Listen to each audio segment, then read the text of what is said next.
मंडळी, श्री स्वामी समर्थ. वर्षा राणी यूट्यूबमध्ये सर्वांचं खूप खूप मनापासून स्वागत आहे. पाण्याची झड 3 दिवसापासून सारखी आहे. बघा, वातावरण पूर्ण ढगाळलेलं आहे. पक्षी, झाडं, प्राणी सगळ्याला पाणी पुष्कळ झालेलं आहे आणि सगळं वल्लं वल्लं आहे. बाहेर निघता येत नाही. आत्ता थोडंसं कमी आहे, म्हणजे ओल्लेला ओल्लंच आहे. बघा, ओल्लं आहे.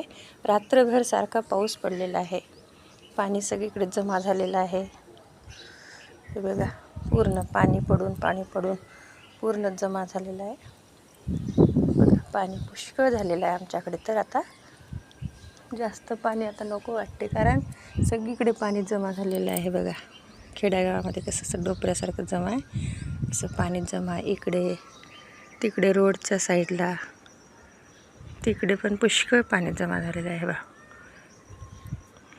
आहे, टिनावर गेली. आता दुसरी मिनी योनीला भांडण करते म्हणून वरे चढली. आता घरातच होती ही. ये इकडे, ये ये. हिच्यासाठी इथे खाली मी दूध ठेवलं बघा. आणि ही वरे चढून आहे, तिला उतरता नाही यायला. टाकली झाडू मारून, पण रांगोळ पण दिसणं झाली, कारण तर पाणी पडायला इथे वगैरे. हवा सुटलेला आहे आणि रात्री तर पावसामुळे विजा पण खूप कडकडल्या.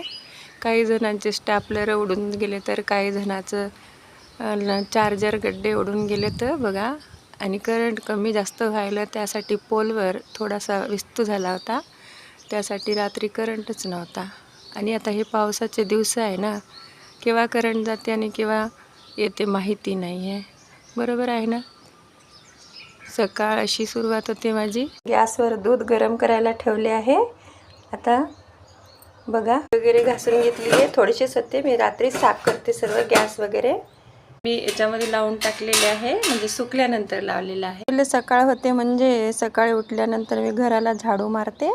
झाडू मारल्याच्या नंतर दरवाजे वगैरे धुवून टाकते आणि रांगोळ टाकते, कारण हे रांगोळ टाकली तरी पाण्यानं निघून जाईल. नंतर मग घर पुसायचं, दूध गरम करायचं. आणि सकाळी मला फक्त एकटीलाच चाय पाहिजे. आमच्याकडे कोणी चाय पित नाही सकाळी सकाळी. आणि आता नंतर मग बाकीचे सर्व कामं. घरच्या गृहिणीला कामं कधीच संपत नाही. आणि हे पावसानं चिडचिड वाटायलं, बारिश पुष्कळ यायलं. 3 दिवसापासून सारखंच आहे, ओल्ल्याला ओल्लंच आहे. आजचा हा ब्लॉग वर्षा राणी यूट्यूबचा तुम्हाला आवडेल, मी अशी प्रार्थना करते. तुमचा दिवस मंगलमय जाओ. नक्कीच काही चुकलं असेल तर मला क्षमा करा. कोणते शब्द. श्री स्वामी समर्थ. मिळूया next blog.